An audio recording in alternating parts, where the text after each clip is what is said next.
Fairy Tale 100-Year Quest, titled Chapter 6 Slaying Blade.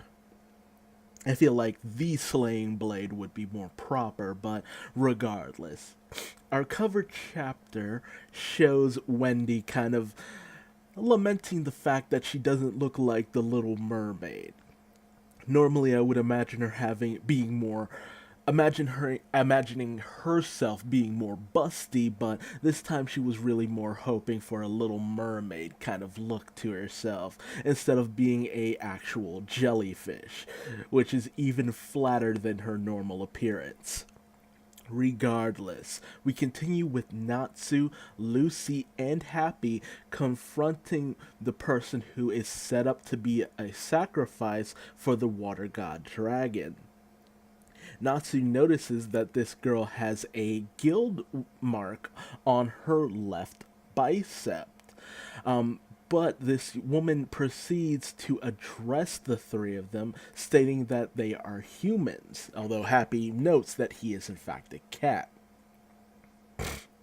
She tells the three of them to step back as she is ready to break out of her bonds fairly easily. She obviously, like I was thinking beforehand, these bonds are really nothing to her.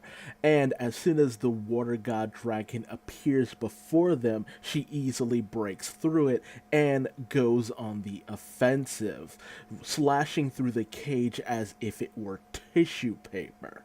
The water god dragon proceeds to send out waves and waves of attacks at her, which decimate the building, sending ripples throughout the city. She dodges, ducks, and dives all around it, and Natsu makes note of the more psychotic looking face she makes as she faces down the water god dragon. She then sends out these blades of energy from her hand, and she calls out Dragon Slayer's secret technique, Blade Dragon Sword Dance, and cuts the water god dragon to pieces in no time flat on top of that, and thus ends the water god dragon. As its bits fall to the sea floor, she then proceeds to consume it as if it were nothing, much to the shock of Lucy, Natsu, and Happy. She makes note of the fact that this is in fact not the water god dragon, which it damn well better be, because we're not ending this story within the first 6 chapters. Like, that's it, people. Water god dragon is dead. Move along. She notes the fact that she has been duped and she feels sick from consuming something that wasn't a dragon. She then turns her attention to Natsu, Lucy, and Happy and goes on the offensive. Lucy turns Natsu back from a fish and he manages to block her initial attack. She notes the fact that her blades were unable to reach Natsu and notes that he must be the same as her. Natsu inquires as to who she is exactly, and she simply says a dragon slayer, like it was no big deal. Lucy kind of notes the fact that, dragon slayers exist somewhere outside of their initial continent. She goes on to note that she has heard about, the various different generations of dragon slayers.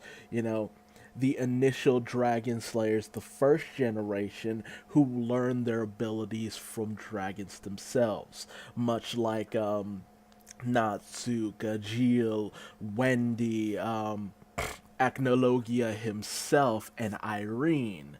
I'm Elfin Sarah might technically count, but he has stated that he didn't get his Dragon Slayer's ability. He was self-taught in terms of that. So maybe he counts as like the 0 year generation or something. I'm not quite sure. We have the second generation who had Dragon Lacrema planted inside their body. These count as uh, Eric from crime sorcerer or Cobra, whichever name you want to go call him by, and Luxus of the Fairy Tale Guild, and then you have those who were like implanted with both Lacrima and taught by dragons, which are Sting and Rogue of Sabretooth, who we saw in the last chapter. We also have the fourth generation for anyone who remembers the Dragon's Cry movie, which is once again much like during the one of the few filler arc of Fairy Tale.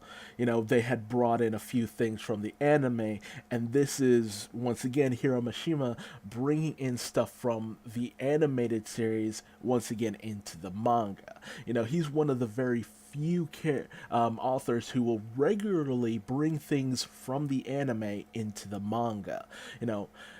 Sometimes a lot of authors will do it like towards the tail end and have it here and there.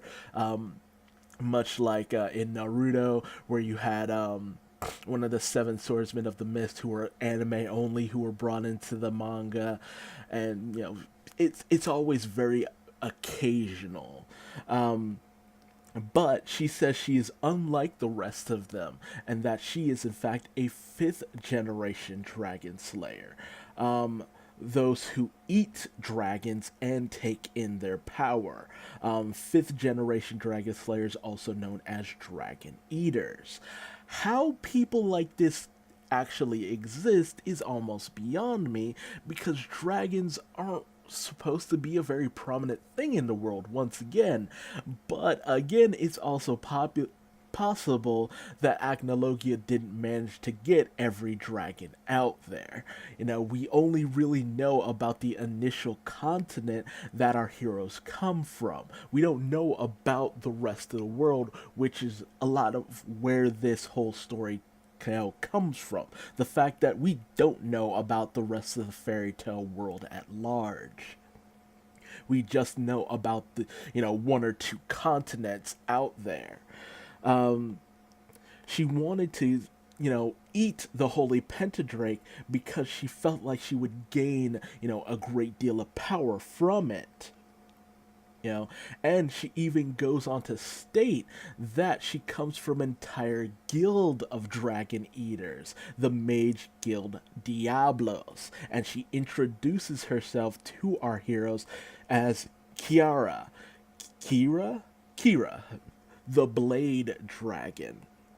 Which we've gone far past elements, and we're just, it kind of started with what was his name? He was taken down so readily. One of the dudes who was supposed to be the strongest in all of Ishgar. God Serena, I think it was. I think maybe.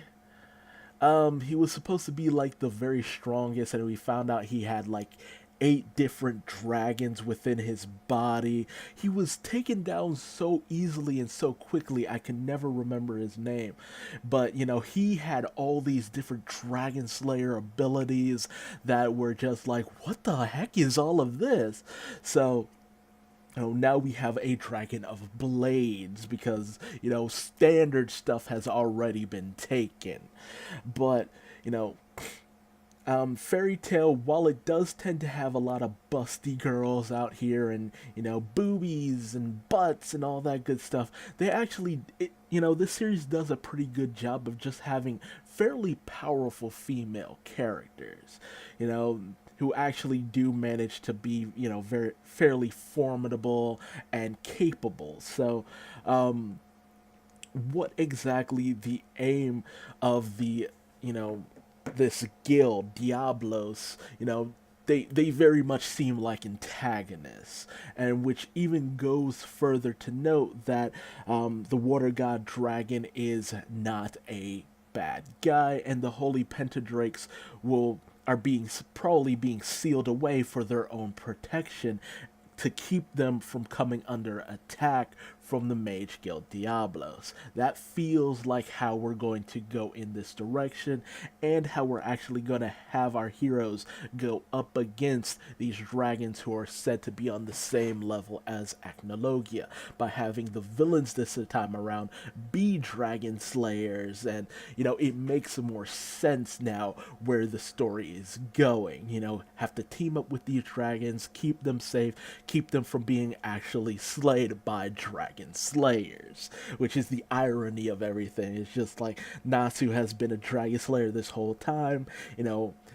It took until the very end of things for him to actually slay a dragon, and now he has to protect dragons from dragon slayers. Some dramatic irony on top of everything. But this is interesting so far, and I'm hoping that Diablos isn't a bunch of scrubs. They're dragon slayers. Dragon slayers, for the most part, have been shown to be fairly powerful, although not to mollywop Sting and Rogue during that one tournament, fairly easily. So let's see how the 5th generation does. Because honestly, only the 2nd generation has really been shown to be formidable. 2nd generation was fairly formidable. 3rd generation, Natsu dealt with 2 of them at the same time like they were nothing.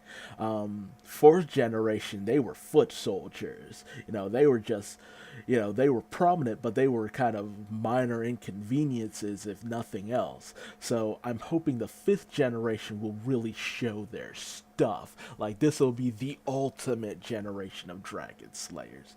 But that's all I really have to say here. Tell me your thoughts in the comment section below. Leave me a like or dislike if you, depending on your feelings towards this video, and subscribe for more Fairy Tail. I'm bringing it to you one Dragon Slayer at a time.